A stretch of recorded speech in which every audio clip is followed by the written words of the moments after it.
예수께서 제자들에게 이르시되 누구든지 나를 따라오려거든 자기를 부인하고 자기 십자가를 지고 나를 따를 것이니라. 누구든지 제 목숨을 구원하고자 하면 잃을 것이요 누구든지 나를 위하여 제 목숨을 잃으면 찾으리라. 아멘.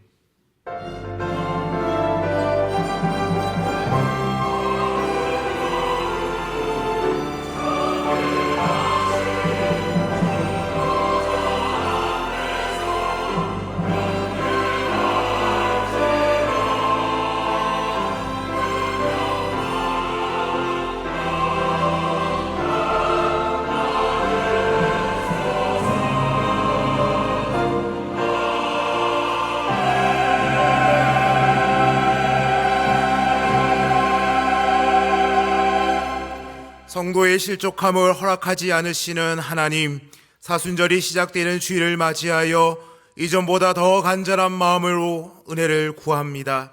불과 물을 통과하듯이 힘겹게 한 주간을 보낸 후에 성전을 찾았으니 위로하여 주옵소서. 수렁과 같은 인생의 고통에서 끌어올리시고 주님의 풍부한 은혜의 땅에 들어가게 하옵소서. 저희는 주님밖에 없사오니 우리가 드리는 기도를 물리치지 마시고 주의 인자하심을 거두지 마옵소서. 모든 영광을 삼위일체 하나님께 돌리오며 예수 그리스도의 이름으로 기원하옵나이다. 아멘.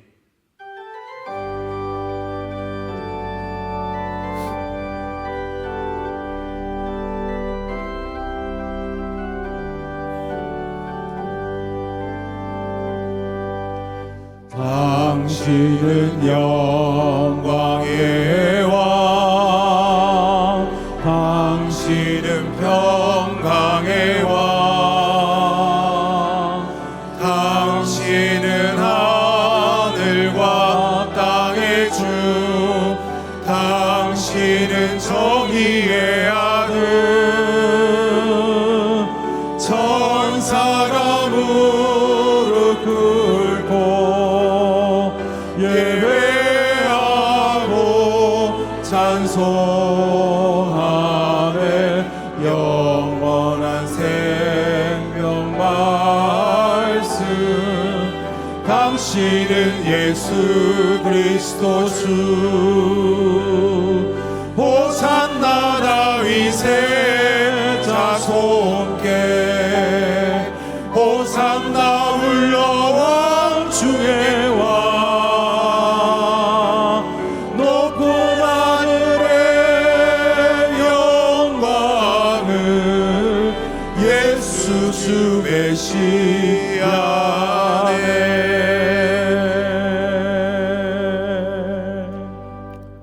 참회의 기도를 드리시겠습니다. 한량없는 은총을 베푸시는 하나님, 하나님의 자녀로 거듭났으나 저희는 옛 사람의 행실을 버리지 못했습니다. 사악한 생각에 사로잡힐 때가 많았으며 게으름에 몸을 맡긴 채 직분에 합당한 충성을 뒤로 미루었습니다. 마음은 원이로되 육신이 약하다는 핑계를 대고 기도와 봉사에서 손을 놓은 지 오래입니다. 자비하신 하나님, 더 늦기 전에 속히 이 게으르고 악한 모습에서 벗어나게 하옵소서. 성령의 감동을 받아 악한 일을 생각하지 않으며 거짓이 내 안에 자리 잡지 못하게 하옵소서. 아침과 저녁으로 주님을 묵상하며 거룩한 길로 나아가게 하옵소서. 예수님의 이름으로 참회 기도 드리오며 이제 우리의 입술로 고백의 기도로 계속해 나아갑니다. 아버지 하나님, 우리의 걸과 주옵소서. 모든 환경에서 이기림을 주시고 죄로 인하여 하나님께 범죄치 않게 하시고 오직 하나님 은혜를 강구하는 우리 인생이 될 수 있도록 인도하옵소서. 오직 하나님 함께하여 주시옵소서. 주의 은혜가 아니면 서지 못합니다. 주님이 우리와 함께하여 주옵소서. 정확히 하옵소서.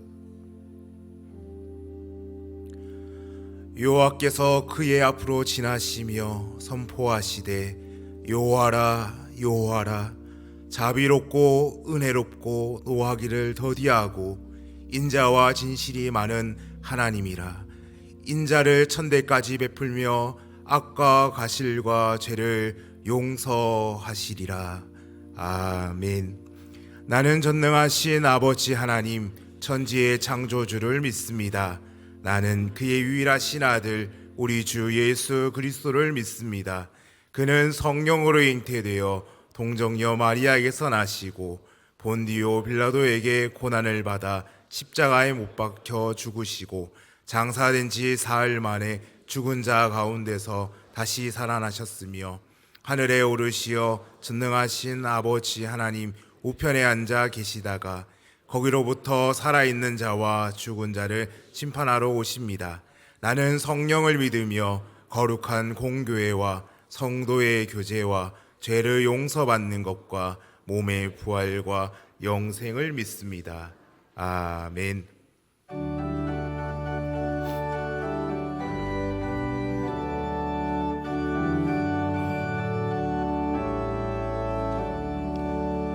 찬송으로 보답할 수 없는 그 사랑 주님께 영광 할렐루야. 형제 자매 모두 함께 모여 찬송해 주님께 영광 할렐루야. 하나님의 자녀여 크게 찬송 부르며 밝고 거룩한 길로 기쁨으로 나아가 주의 보좌 앞으로 속히 들어가겠네. 주님께 영광 할렐루야.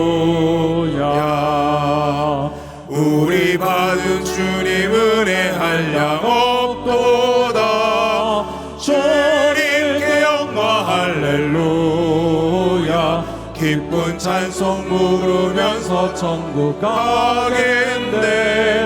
주님께 영광 할렐루야. 하나님의 자녀여 크게 찬송 부르며 밝고 거룩한 길로 기쁨으로 나아가 주의 보좌 앞으로 속히 들어가겠네. 주님께 영광 할렐루야. 잠시 후에 우리 모두 주를 보겠네. 주님께 영광 할렐루야. 영광스러운 보좌 위에 거룩하신 주 주님께 영광 할렐루야. 하나님의 자녀여 크게 찬송 부르며 밝고 거룩한 길로 기쁨으로 나아가 주의 보좌 앞으로 속히 들어가겠네. 주님께 영광 할렐루야. 만국 백성 천국에서 소리 높여서 주님께 영광 할렐루야. 영원토록 주의 공로 찬양하겠네. 주님께 영광 할렐루야. 하나님의 자녀여 크게 찬송 부르며 밝고 거룩한 길로 기쁨으로 나아가 주의 보좌 앞으로 속히 들어가겠네. 주님께 영광 할렐루야.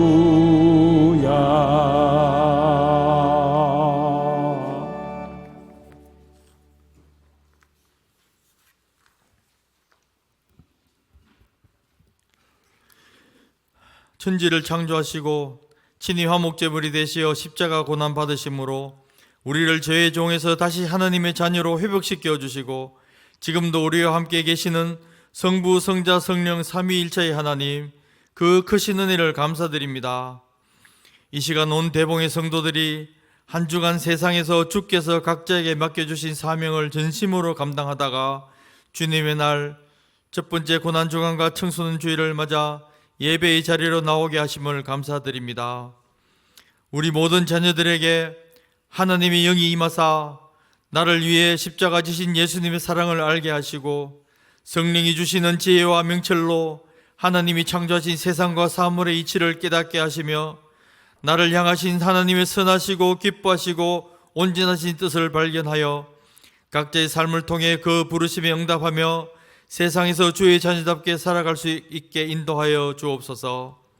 하나님 아버지, 우리가 세상의 근심과 걱정으로 마음이 무너질 때, 다른 사람을 용납하지 못하고 마음이 좁아질 때, 세상의 부와 명예, 온갖 좋은 것들로 죄에 대한 마음이 무뎌질 때, 원망과 불평, 분노로 내 마음이 메마른 땅의 가시처럼 변해갈 때, 육신의 질병으로 고통 가운데 눈물로 밤을 새울 때, 내 인생의 어두운 밤 광야를 지날 때 골고다 언덕 위 예수님의 십자가를 기억하게 하옵소서.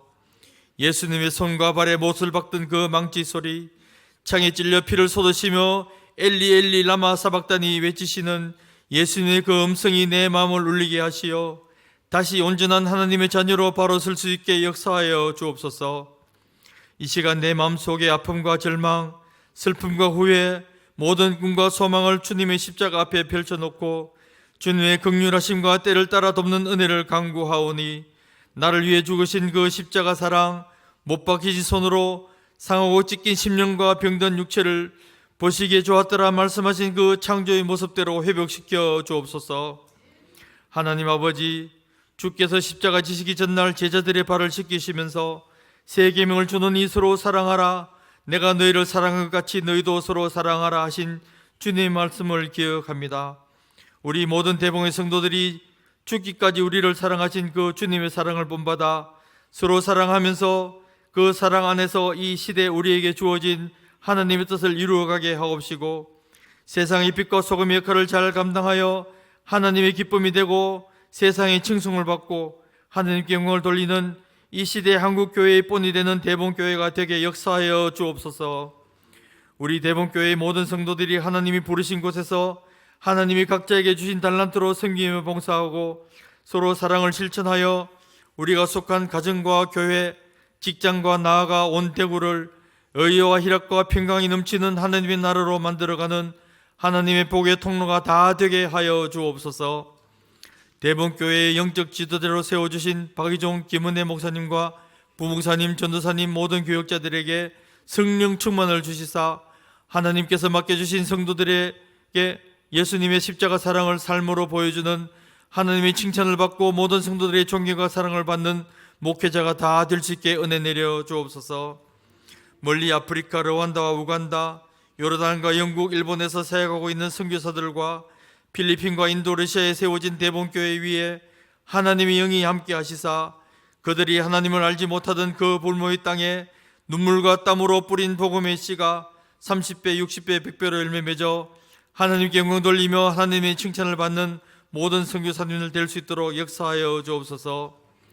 세상의 역사를 주관하시는 하나님, 우리 대한민국을 사랑하사 오늘까지 고비마다 지켜주시고 때마다 이른 비 늦은 비로 복 내려 주심을 감사드립니다.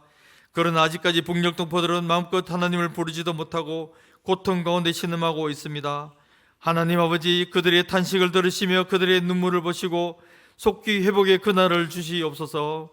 남과 북의 모든 지도자들이 하나님을 경외하며 하나님의 통치를 인정하는 나라가 되어 남과 북 모두가 하나님을 찬송하는 나라가 되게 하옵소서. 우리를 구원하시려 십자가 고난받으신 우리 주 예수 그리스도 이름으로 기도하옵나이다. 아멘.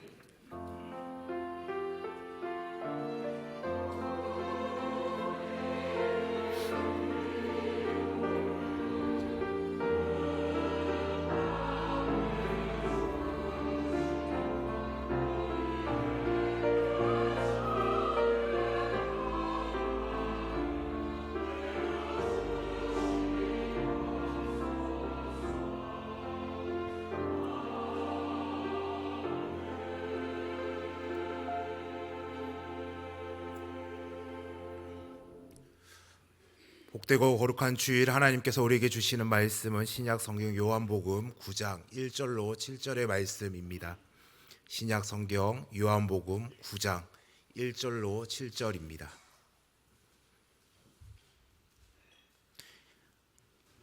하나님의 말씀을 봉독할 때 경청하시기 바랍니다.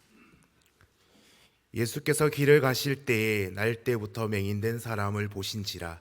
제자들이 물어 이르되 랍비여, 이 사람이 맹인으로 난 것이 누구의 죄로 인함이니이까? 자기니이까 그의 부모니이까? 예수께서 대답하시되 이 사람이나 그 부모의 죄로 인한 것이 아니라 그에게서 하나님이 하시는 일을 나타내고자 하심이라.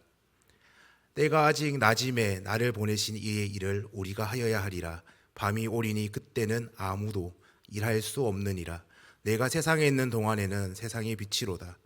이 말씀을 하시고 땅에 침을 뱉어 진흙을 이겨 그의 눈에 바르시고 이르시되 실로암 못에 가서 씻으라 하시니, 실로암은 번역하면 보냄을 받았다는 뜻이라. 이에 가서 씻고 밝은 눈으로 왔더라. 아멘. 이 말씀을 통하여 은혜 주실 줄 믿습니다.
아멘.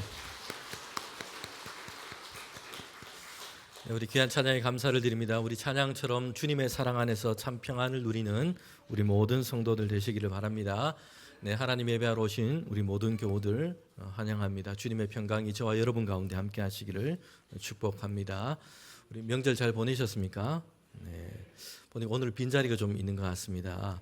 명절 보내고 아직 복귀를 못 하신 분들이 좀 계신 것 같은데, 우리 예배드리면서 옆에 짝꿍들 한번 잘 찾아보시고 우리 주중에 한번 전화를 해보시면 좋겠습니다. 우리 성도들의 가정이 믿음과 소망, 사랑이 늘 충만해서 하나님의 은혜와 복을 누리는 우리 성도들 가정 되시기를 바랍니다. 한 주간에 주시는 말씀을 우리 기억하면서 오늘 말씀 나누도록 하겠습니다. 여호수아서 1장 9절 말씀인데 우리 함께 읽도록 하겠습니다. 내가 내게 명령한 것이 아니냐, 강하고 담대하라, 두려워하지 말며 놀라지 말라. 내가 어디로 가든지 여호와가 너와 함께 하느니라 하시니라.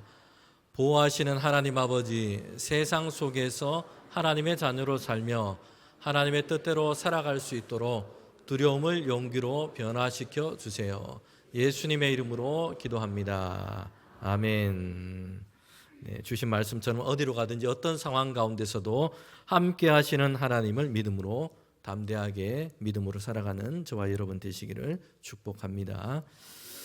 네, 오늘 말씀은 요한복음 9장 말씀입니다. 우리 주보 2면에 보면 소그룹 및 가정 예배가 이렇게 나와 있습니다.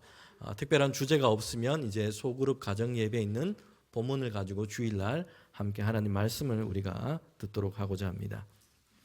네, 오늘 성경 본문에 보면 예수님께서 제자들과 길을 가고 있습니다. 길을 가는 중에 한 사람을 보게 됩니다. 그는 소경이었습니다. 맹인이었습니다. 시각장애를 가지고 있는 사람이었습니다. 이처럼 불행과 고통을 안고 있는 한 사람이었다는 것입니다. 그런데 그의 불행이 출발이 언제부터 있는지 오늘 말씀은 이렇게 얘기합니다. 9장 1절에 보면 날 때부터 맹인된 사람이다. 태어날 때부터 앞을 보지 못하는 사람이었습니다. 특별한 일이 없는 한 이런 상황은 그의 삶에서 바뀌지 않을 것으로 짐작이 됩니다. 태어날 때부터 맹인이었고 지금도 그렇고 죽을 때까지 앞을 보지 못하는 이런 불행, 이것이 그의 삶 가운데 놓여 있는 것입니다. 앞을 보지 못하는 이 불행과 고통은 시작도 끝도 정할 수 없이 그의 삶 가운데 계속되고 있음을 우리에게 얘기해 주고 있습니다. 사람들이 살다 보면 어려운 일을 만나기도 하죠. 또 불행과 고통 같은 이런 일을 만나기도 합니다. 그런데 그럴 때는요, 예전에 좋았던 때 그 시절을 생각하면서 스스로를 달래거나 위로를 얻기도 합니다. 그리고 앞으로 언제쯤에는 이런 어려움이 다 지나갈 것이다, 이런 기대를 가지고 있으면서 우리는 힘을 얻기도 합니다. 여러분, 그런데 예수님이 길을 가다가 만난 이 사람은요, 위로가 될 만한 과거의 시간을 갖고 있지 않은 사람입니다. 스스로에 대해서 희망을 걸고 기대할 수 있는 이런 미래에 대한 기대를 갖고 있지 못합니다. 시작부터 태어나면서부터 아무것도 보지 못하는 맹인이었습니다. 그리고 앞으로도 이 불행은 잘 바뀌지 않을 것으로 이렇게 생각이 됩니다. 이미 정해진 것과 같습니다. 예수님께서 길을 가시던 중에 보게 된 불행이었습니다. 여러분, 우리는 살면서 인생이라는 길을 가고 있는데 평화롭고 행복하고 즐겁고 늘 이런 좋은 풍경만 만나거나 이렇게 보지는 못합니다. 굴곡지고 어둡고 힘들고 불행하고 고난 가운데 있는 이런 풍경을 우리는 만나기도 하고 보기도 합니다. 전도서 7장 14절에 보면 이렇게 말씀합니다. 형통한 날, 곤고한 날이 함께 있다는 것입니다. 행복과 고통, 기쁨과 슬픔, 이런 것이 함께 있는 것이 사람의 삶이라고 얘기하고 있습니다. 그래서 우리가 인생 가운데 만나게 되는 모습이 이렇습니다. 형통함과 곤고함, 기쁨과 슬픔, 이것이 가로줄과 세로줄로 서로 엮여서 하나의 인생, 하나의 삶으로 그렇게 이루어지고 있다는 것입니다. 그럼 바울도 이렇게 얘기합니다. 로마서 12장 15절에 보면요, 즐거워하는 자와 함께 즐거워하고 우는 자와 함께 울라라는 것이에요. 이 말씀을 봐도 그렇습니다. 행복하고 즐거운 사람만 있지 않고요, 슬퍼하고 우는 사람도 있습니다. 특별히 바울은 지금 로마에 있는 교회 성도들을 향해서 편지하고 있습니다. 여러분 교회라고 해도 마찬가지입니다. 하나님을 잘 믿고 살고 있다라고 얘기하는 사람도 그렇습니다.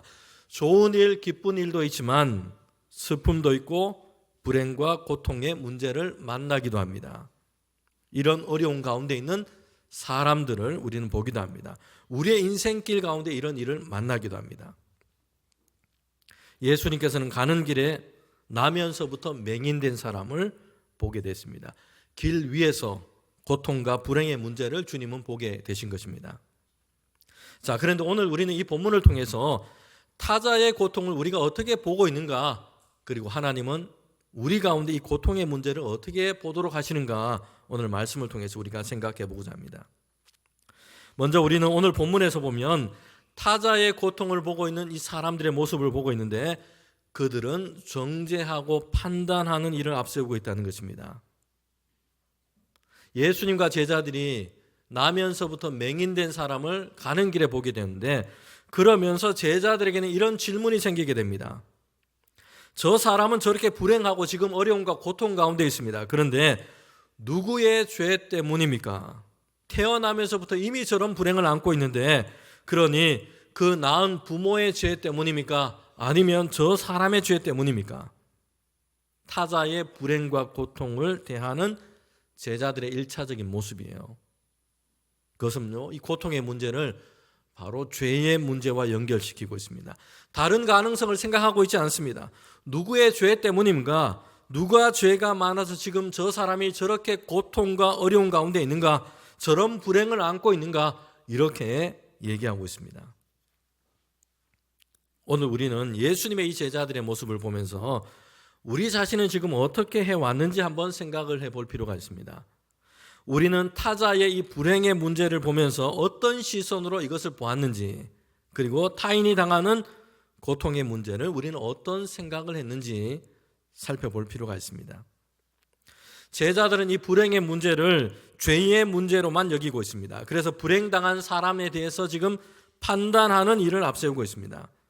여러분, 이것은요, 제자들이 특별히 다른 사람에 비해서 공감하는 능력이 떨어지기 때문에 마음이 강팍해서 그런 것이 아니었습니다. 일반적이었다는 것이에요. 다른 사람이 당하는 이 고통과 불행의 문제를 보면서 사람들은 흔히 이렇게 생각을 했던 겁니다. 불행을 만나고 있으면 그 사람이 죄가 많아서 죄를 지어서 지금 저렇게 되었다라고 쉽게 생각을 해버린 겁니다. 여러분, 제자들의 이 질문에는 아주 중요한, 아주 무거운 전제를 깔고 있습니다. 불행은 곧 죄의 결과다라는 이런 공식입니다. 이 공식은 고통당하는 사람을 위로의 대상으로 보지 않고 조사의 대상으로 전락시킵니다. 원인을 분석하느라고, 그 사람이 어떤 죄를 지었는가 이걸 찾느라고 눈앞에 울고 있는 그 형제의 눈물을 닦아주지 못하고 있는 겁니다.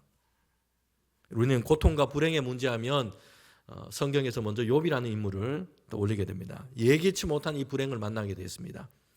경건했던 사람 욥에게 임한 사단의 시험이었습니다. 한날에 그가 가지고 있던 재산과 가축을 모두 다 잃어버렸습니다. 사랑하는 자녀를 한날에 다 잃어버렸습니다. 그 자신의 건강도 잃게 됩니다. 예고 없이 갑작스럽게 찾아왔던 이런 고난이었습니다. 이 불행 속에서 욥은요, 고통 가운데 있습니다. 차마 하나님께는 원망을 쏟아내지 못하지만 욥은 이 고통이 얼마나 큰지 자신의 삶을 비관하고 있습니다. 왜 내가 이 땅에 태어났느냐? 차라리 내가 엄마의 모태에서 나오지 않았다면 더 좋았을 텐데. 이렇게 고난 중에, 고통 중에 그는 탄식하고 있습니다. 이런 욥을 위로한다고요, 친구들이 찾아왔습니다. 며칠을 그의 곁에 머뭅니다. 얼마나 큰 불행과 고통 중에 있는지 욥의 모습을 잘 보았습니다. 그런데 그때 친구들이 이제 입을 열어서 욥에게 하는 말이 무엇입니까? 욥기 4장 7절부터 9절에 보면요, 생각해봐라. 죄 없이 망한 사람이 누구인가? 정직한 자의 끊어짐이 어디에 있는가? 내가 보건대 악을 밭을 갈고 독을 뿌리는 자는 그대로 다 거두나니 다 하나님의 입 가운데 멸망하고 그의 콧김에 사라지느니라. 지금 욥의 친구들은요, 죄와 벌, 죄와 불행이라는 이 도식으로 욥의 인생을 지금 재단하고 있는 겁니다. 그렇게 아파하고 힘들어하고 있는데 친구들이 하는 말이 뭐냐면요, 생각해봐라, 죄가 많아서 그런 게 아니냐, 너 무슨 죄를 지었냐, 이렇게 지금 얘기하고 있다는 것이요. 정죄하고 판단하는 말이었습니다. 위로한다고 와서는 어떻게 하고 있냐면 지금 죄를 추궁하고 판단하는 재판관이 되어 있다는 것입니다. 여러분, 우리가 다른 이가 당하고 있는 불행이나 고통의 문제를 이렇게 대해서는 안 됨을 우리에게 말씀해 주고 있습니다. 타인의 고통의 문제를 내가 대신 판단하려고 해서는 안 됩니다.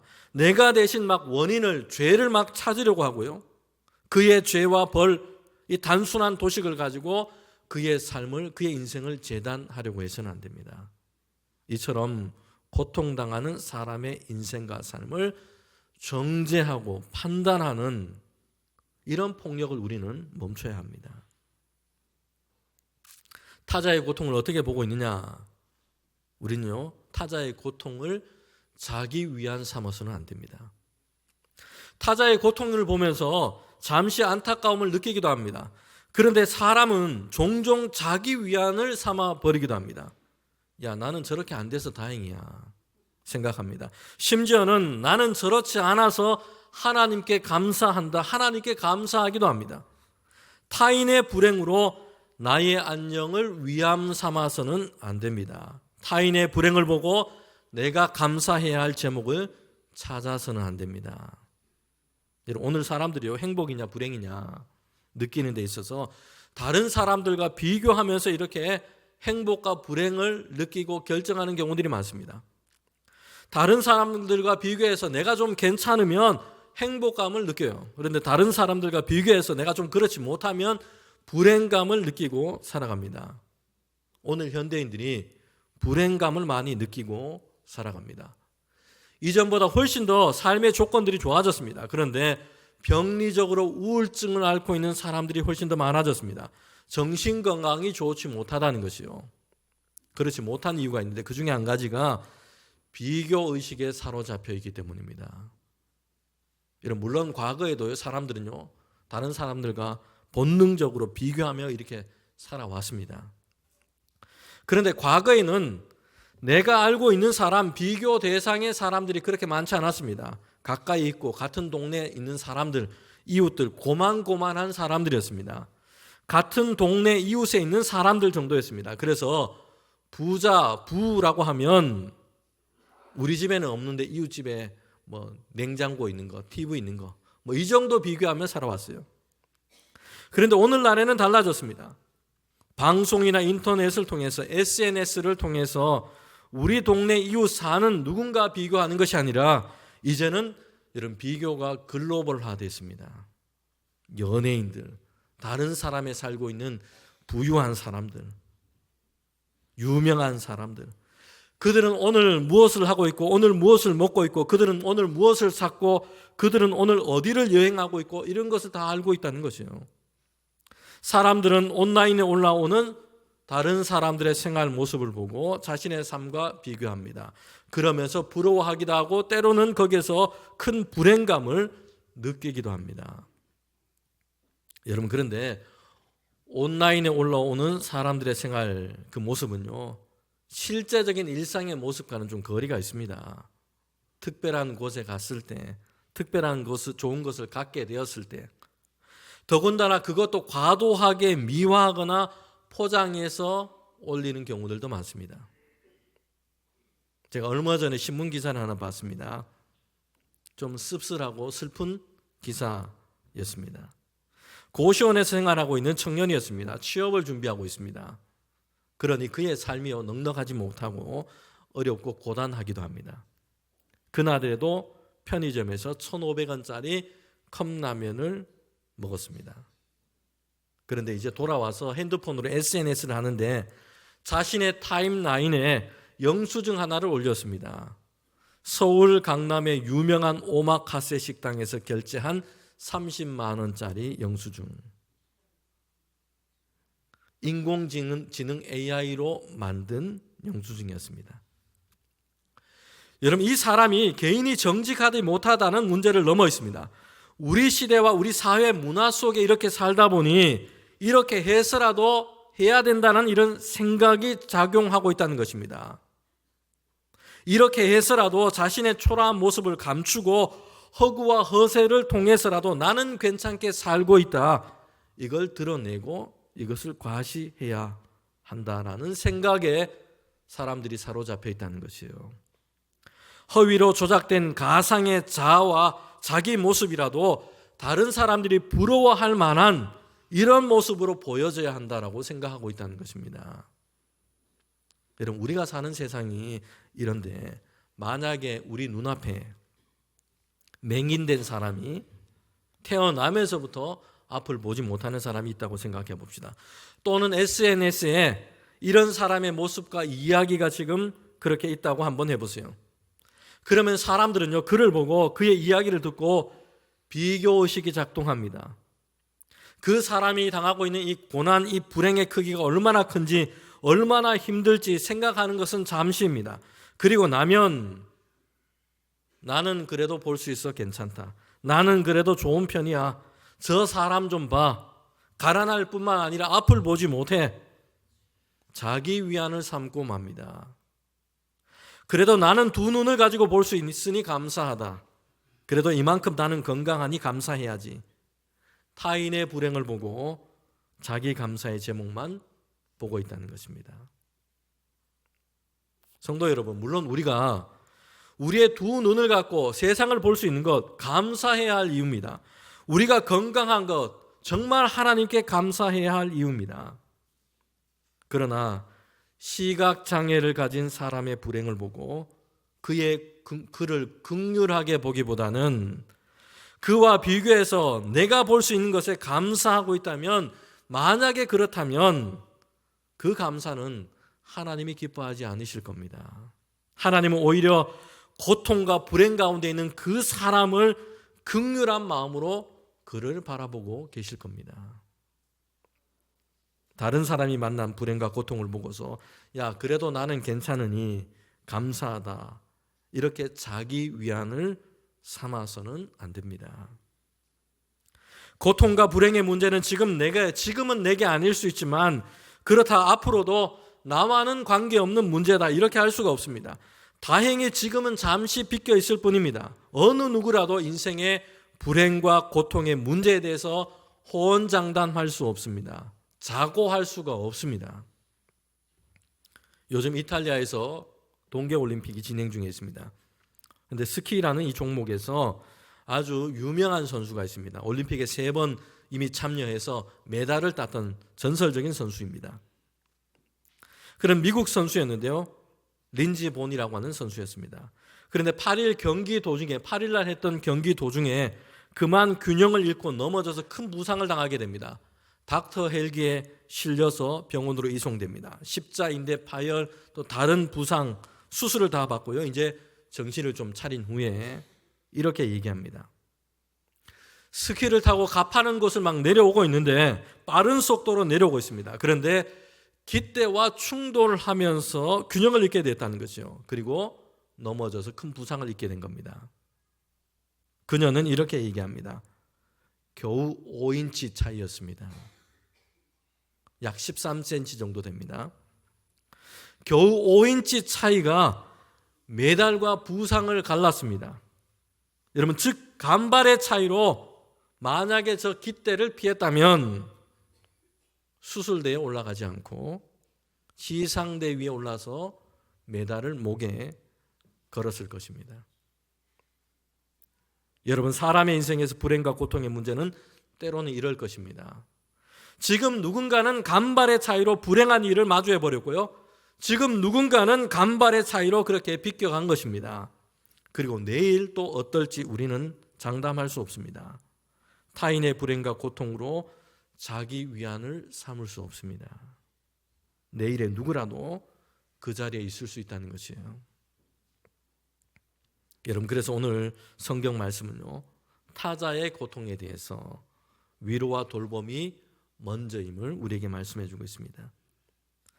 제자들도 주변 사람들도요, 태어나면서 앞을 보지 못하는 이 맹인을 보았습니다. 그런데 그들의 관심은 누구의 죄 때문입니까? 라는 논쟁이었습니다. 누구도 이 사람, 고통당하고 불행 가운데 있는 이 사람과 함께 아파하면서 그의 필요를 돌보고자 선뜻 나서는 사람이 잘 보이지 않습니다. 논쟁의 대상, 이야기거리가 되고 있습니다. 위로와 돌봄의 대상이 되지 못하고 있습니다. 타자의 고통에 대해서 잘못된 모습입니다.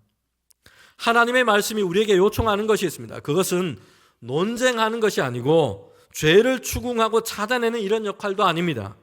먼저 돌보고 보살피고 살리는 것이요. 그렇게 해서 나중에 그 스스로가 고통과 불행의 이유를 돌아볼 수 있는 기회를 하나님 앞에 가질 수 있도록 하는 것입니다.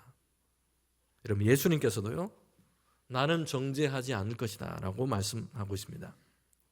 그때는 사람들이 간음한 여인을 예수님 앞에 붙잡아 왔습니다. 예수님을 시험하기 위해서였습니다. 이 여자를 어떻게 해야 되겠습니까? 주님께 묻습니다. 예수님을 시험하기 위한 질문이었습니다. 모세의 율법에 따르면 재판을 한다면 돌을 던져서 이 여인을 죽여야 합니다. 이미 사람들은요, 다 돌을 준비해서 손에 다 들고 있습니다. 그런데 주님이 말씀하시죠. 너희 중에 죄 없는 자가 먼저 돌로 치라. 그러자 상황이 달라졌습니다. 사람들은 손에 있는 돌을 다 내려놓고 흩어집니다. 그때 예수님께서 이렇게 말씀합니다. 요한복음 8장 11절 말씀입니다. 예수께서 이르시되 나도 너를 정죄하지 아니하노니 가서 다시는 죄를 범하지 말라 하시니라. 주님께서 이 여인에게 말씀하시죠. 나도 너를 정죄하지 않겠다. 가서 다시는 죄를 짓지 말라. 주님은 정죄하지 아니하시고 이제 죄를 떠나 새롭게 변화된 삶을 살아갈 수 있도록 이 여인을 인도하십니다. 고통당하는 자에게 우리가 먼저 해야 될 것은요, 정죄하거나 논쟁하는 것이 아닙니다. 위로하고 돌보는 것이에요. 그리고 하나님 안에서 그가 회복되고 변화된 삶을 시작할 수 있도록 곁에서 함께하는 것입니다. 복음서를 보면 예수님께서 어려움 당한 사람들, 병든 사람들, 고통과 불행에 놓인 사람들, 이 사람들을 고치시고 회복시켜 주셨습니다. 오늘 본문도 여기에 해당됩니다. 나면서 맹인된 사람을 주님은 고치셨습니다. 다시 볼 수 있게 하셨습니다.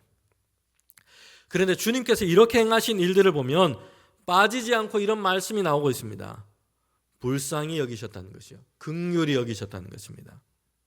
여러분, 이것이 주님께서 우리에게 주신 것이고 이것이 우리가 받은 바대로 주님께서 우리가 이렇게 살아갈 수 있도록 요청하시는 것입니다. 긍휼의 삶인 것입니다. 성경에서 말하는 이 긍휼은요, 영어의 compassion이라는 단어와 공통점을 가지고 있습니다. 두 단어 모두가 타인의 고통, 타자의 고통을 내 몸의 고통으로 함께 느끼는 것입니다. compassion이라는 단어는 라틴어에서 나왔는데요, 함께라는 단어와 고통이라는 단어가 합쳐져 있습니다. 함께 고통을 함께 하다라는 이런 뜻입니다. 단순히 멀리서 바라보면서 그냥 불쌍히 여기는 동정이 아닙니다. 고통받는 사람의 처지로 직접 내려가서 그 아픔의 자리에 함께 있는 것입니다. 함께 그 고통의 짐을 나누어 지는 것입니다. 여러분, 긍휼은요, 결코 쉬운 일이 아닙니다. 그것은 타인의 외로움으로, 타인이 겪고 있는 두려움으로, 혼란 속으로, 그의 고통으로 기꺼이 들어가려고 하는 신앙적인 결단이 필요합니다. 그러나 이 긍휼은 세상 가운데 사람들이 다 하나같이 경쟁적으로 살아갔는데, 경쟁적인 우리의 자아가 아니라 이제는 예수님을 통해서 배우게 되는 새로운 삶의 방식입니다. 그리스도 안에 있는 새로운 자아인 것입니다. 타인의 고통에 대해서 성도인 우리가 해야 할 가장 우선되고 먼저 되는 것이 여기에 있습니다. 정죄하지 않고 자기 위안 삼지 않고 고통을 함께하는 것입니다. 이렇게 위로와 돌봄을 시작하는 것입니다. 주님께서 행하신 것처럼 우리가 이렇게 하는 것입니다. 자, 마지막으로 우리는 오늘 본문에서요, 예수님께서 이 고통당하는 이 사람을 어떻게 보고 계신가 하는 것입니다. 오늘 본문에서 우리는 나면서 맹인된 사람에 대해서 다른 시각을 보게 됩니다. 예수님께서 이 사람을 지금 어떻게 보고 계신가 하는 것입니다. 제자들과 주변 사람들은요, 누구의 죄 때문인가 이렇게 얘기하고 있습니다. 그런데 주님은 이렇게 말씀하고 있습니다. 9장 3절의 말씀인데 함께 읽도록 하겠습니다. 예수께서 대답하시되 이제 이 사람이나 그 부모의 죄로 인한 것이 아니라 그에게서 하나님이 하시는 일을 나타내고자 하심이라. 아멘. 죄의 문제로 그냥 이 사람을 그렇게 몰아붙이지 말고 지금 어떻게 하고 계십니까? 하나님이 하시는 일을 그에게 나타내시고자 합니다. 라고 주님이 말씀하고 있습니다. 제자들과 사람들의 관점은요, 이 사람의 과거로 향하고 있습니다. 왜 이런 고난과 이 불행을 만나고 있는가? 과거에 무슨 일을 했기 때문에 지금 이렇게 되었는가 얘기하고 있습니다. 그런데 주님은 다르게 보고 계세요. 다른 말씀하고 계십니다. 하나님이 이 사람에게 하나님의 일을 나타내실 것이다 라는 것입니다. 비록 지금은 앞을 보지 못하고 있는 장애를 갖고 있습니다. 비록 지금 그는 고통과 불행으로 보이는 이런 상황 가운데 있습니다. 그러나 이런 그에게도 하나님의 일은 중단되지 않았습니다. 그에게서 하나님은 하나님의 일을 나타내신다는 것입니다. 예수님도 이 사람이 만나고 있는 고난과 불행의 이유에 대해서 말씀하고 있습니다. 그런데 과거에 이 사람에게서부터 비롯된 어떤 원인을, 죄를 지금 찾아내는 것이 아닙니다. 미래에 하나님이 행하실 일을 말씀하고자 합니다. 하나님의 목적을 얘기하고 계시다는 겁니다. 불행과 고난의 원인이 아니라 주님은 하나님의 목적을 말씀하고 있습니다. 그 고통과 불행을 통해서 오히려 하나님의 선한 뜻과 목적이 드러나게 될 것이라고 말씀합니다. 불행과 고통의 이유에 대해서 주님은 말씀하시지만 전혀 다른 것을 말씀하고 계세요. 그에게서 하나님께서 그 목적을 이루시기 위해서 하나님께서는 결국에는 그 선한 뜻을 이루시기 위해서이다 라고 말씀하고 있습니다.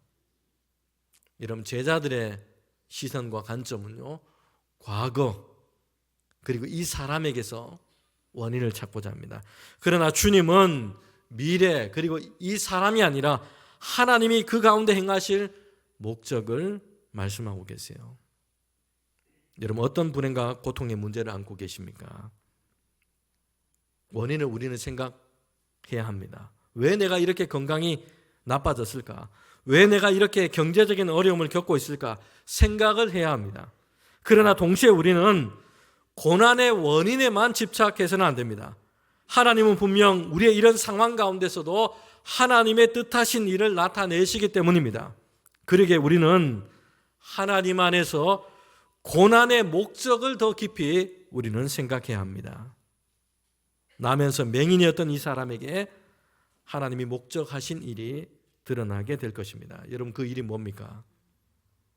물론 먼저는 그가 고침을 받는 것입니다. 요한복음 9장 6절부터 우리 7절에 보면 침을 뱉어서 주님께서 진흙을 이겨 그의 눈에 바르셨고요, 실로암 못에 가서 씻으라 말씀했습니다. 이 말씀을 따라서 행했을 때에 밝은 눈으로 이 맹인은 돌아오게 됐습니다. 다시 눈을 떠서 보게 된 것입니다. 태어나면서 지금까지 어둠 속에 있었습니다. 아무것도 보질 못했어요. 그런데 그의 불행이었고 고통이었는데 이제 눈을 떠서 세상을 보게 된 것입니다. 그런데 하나님께서 그에게 드러내신 이 하나님의 일은 장애와 병을 고쳐주시는 것만이 아니었습니다. 여러분, 오늘 우리는 이 본문에서 주님이 행하신 일을 보면서 좀 이해가 되지 않는 부분이 있습니다. 그냥 말씀하시고 그냥 기도하시고 이렇게 하셔서 눈을 뜨게 해주면 될 것이라 생각됩니다. 그렇게 고쳐주시면 예수님도 편하고 특별히 이 맹인된 사람에게는 좀 더 한결같이 편할 것으로 여겨집니다. 그런데 주님께서 어떻게 하십니까? 침을 이겨서 진흙을 만드시고 눈에 바르세요. 당시에는 상처에 침을 바르기도 했을 것이라 충분히 짐작이 됩니다. 그럼에도 침을 이겨서 진흙을 만들어 눈에 바르는 것은요, 위생적인 관점에서 보면 사람들에게 보면 어떻게 불쾌하게 느껴질 수도 있는 일입니다. 거기에서 끝난 것이지 아니죠. 앞을 보지 못하는 사람이었는데 실로암 못까지 가서 씻으라고 말씀하세요. 다른 사람의 도움과 안내를 받더라도 더듬거리면서 거기까지 가는 것은요, 불편하고 수고로운 일이 될 겁니다. 그러나 주님은 이렇게 하셔서 이 맹인의 눈을 뜨게 하셨습니다. 여러분, 왜 하필 진흙을 눈에 바르셨을까요? 하나님은 처음 사람을 만드실 때 흙으로 사람을 만드셨습니다. 맹인의 눈에 진흙을 바르신 것처럼 그를 처음 지으신 하나님께서 이제 지금 그의 인생을 새롭게 하십니다. 새로운 회복을 이루시고 계심을 상징적으로 보이시는 행동인 것입니다. 여러분, 이 일은요, 예수님이 누구이신지 이 사람에게 그리고 사람들에게 보여주는, 드러내시는 일이었습니다. 요한복음의 7가지 예수님의 자기 선언이 나옵니다. 예수님이 나는 누구이다 라고 말씀하신 일입니다. 나는 누구이다, 주님 스스로를 드러내시고 설명하신 것입니다. 오늘 이 본문은 나는 세상의 빛이다, 예수님께서 자기 자신을 드러내시는 이 말씀과 연결되고 있습니다.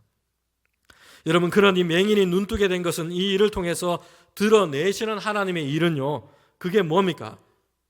단지 육신의 이 병을 고쳐주시고 인간의 필요를 채워주시는 것, 이것만이 아니고요, 예수님은 하나님이 보내신 그리스도이심을 연약한 진흙과 같고 어둠 속에 있는 존재일 뿐인 인간에게 구원의 빛, 생명의 빛으로 오신 분이심을 우리에게 드러내시는 것입니다. 여러분, 결국 이 맹인은요, 육신의 눈뿐만 아니라 믿음의 눈이 열려서 예수님을 그리스도로 보게 되었습니다. 그리스도를 믿게 되었습니다. 영원한 생명을 얻게 된 것입니다. 예수님을 통해서 이 일을, 하나님의 일을 이루어지고 있습니다. 세상 가운데 이 일을 드러내고 계신 것입니다. 맹인되었던 자, 그러나 눈을 뜨게 된 사람이었습니다. 불행과 고통 중에 있었던 사람이었습니다. 그러나 예수님을 통해서 빛을 보게 된 사람입니다. 이 사람을 통해서 하나님의 일이 드러나게 된 것입니다. 여러분, 오늘 우리 곁에 불행과 고통의 일을 만나고 있는 교우나 이웃들이 있다면 그의 곁에서 우리가 함께하며 위로와 돌봄의 손길을 펼칩시다. 여러분, 그것이 주님께서 우리에게 먼저 행하셨고 우리에게 부탁하신 일입니다.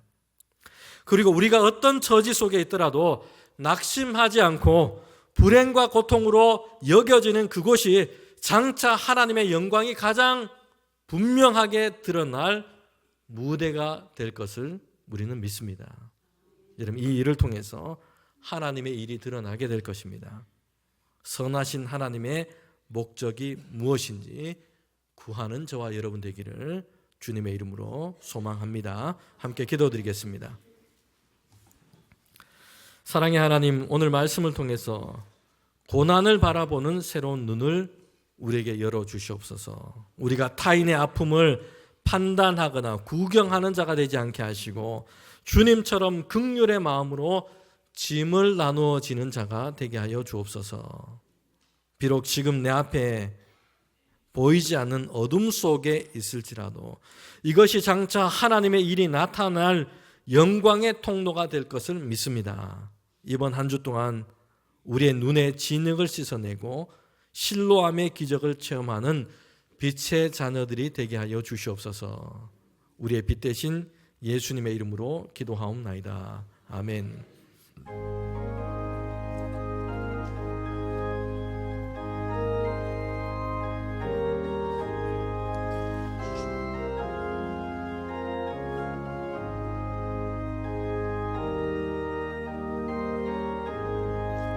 주여, 나의 병든 몸을 지금 고쳐주소서.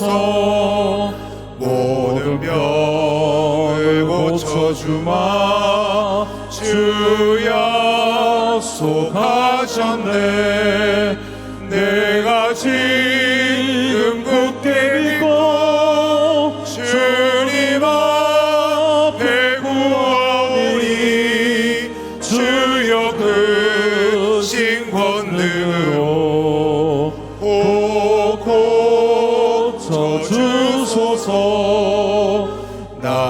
주님 뜻이라며 나를 고쳐주소서. 머리 위에 기름 붓고 날 고쳐주소서. 모든 것을 다 바치고 간구하는 나의 몸을 지금 주의 약속대로 곧 고쳐주소서. 주를 위해 살겠으니 나를 고쳐주소서. 내게 속한 모든 것은 다 주의 것이니 성령이 영왕님하사 능력 있는 손을 펴서 나의 몸을 어루만져 고쳐주소서. 나의 병을 고쳐주신 내가 믿사옵니다. 지금부터 영원토록 주 찬송하겠네. 나를 구원하신 말씀 어디든지 전하오리. 나의 병을 고쳐주심 참 감사합니다.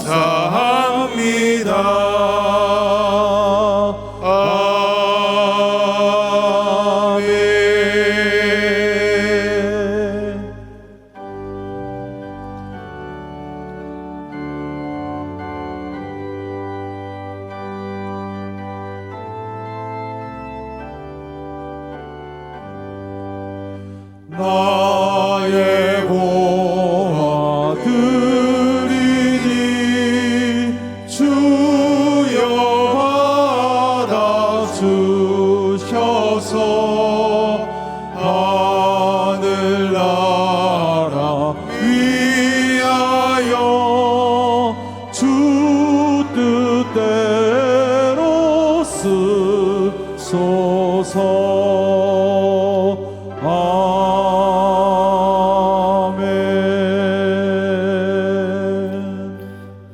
우리의 삶의 인도자가 되시는 하나님 아버지 참 감사합니다. 이 시간 예배하며 귀한 예물을 하나님께 올려드립니다. 하나님께서 우리에게 주신 것 구별하여 드리는 믿음이 우리에게 있습니다. 하나님, 우리 모든 성도들 가운데 하나님의 은혜와 복을 더하여 주셔서 성도들의 가정이 주 안에서 늘 주님 평강하게 하시고 하는 모든 일들이 주님의 뜻 가운데 형통할 수 있도록 인도하여 주시옵소서.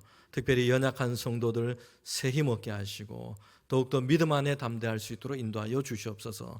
하나님이 붙드시는 손으로 주님 함께하여 주셔서 우리 성도들이 새 힘 얻고 우리의 삶이 회복되는 역사가 성도들의 가정마다 가득할 수 있도록 인도하여 주시옵소서.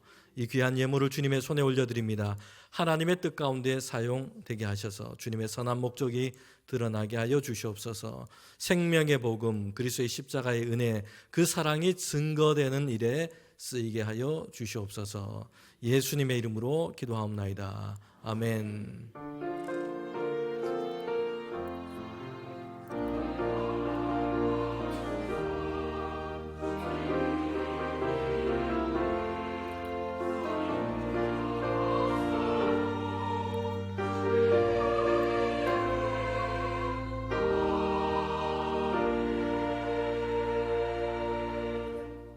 우리 자리에 앉으시면 오늘 예배드리면서 등록하신 우리 세 가족이 계십니다. 소개하고 환영하도록 하겠습니다. 박정한 성도 오셨고요. 최시원 성도께서 인도해 주셨습니다. 우리 잠시 자리에 일어서시면 우리 환영하도록 하겠습니다.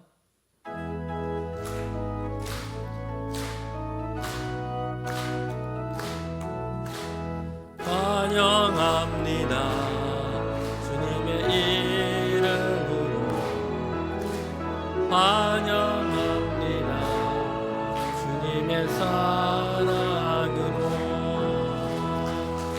찬양합니다. 네, 감사합니다. 네, 교회 소식 전하도록 하겠습니다. 오늘은 사순절 첫 번째 주일입니다. 우리 사순절 기간 동안 우리 모든 교우들이 경건과 절제를 통해서 우리의 신앙을 다시 세우는 기간 되기를 바랍니다. 그리고 오늘 특별히 교단 총회가 정한 오늘은 청소년 주일입니다. 우리 중등부, 고등부 모든 학생들 여러분 축복하시고 우리 자녀 세대들이 믿음 안에 잘 성장할 수 있도록 또 격려와 기도를 부탁합니다. 섬기는 모든 교사 선생님들께 감사를 드립니다.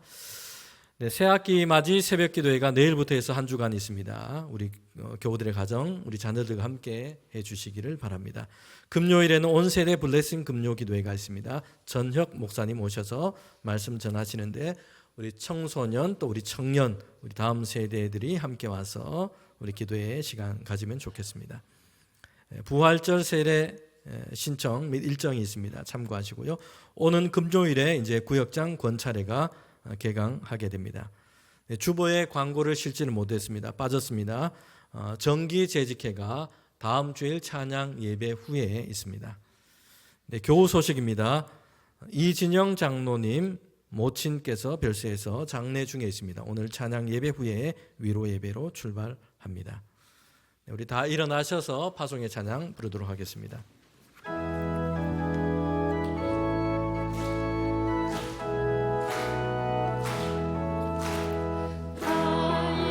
뒤에서 나를 도우시는 주 나의 인생 길에서 지치고 고나여 매일처럼 주저앉고 싶을 때 나를 밀어주시네.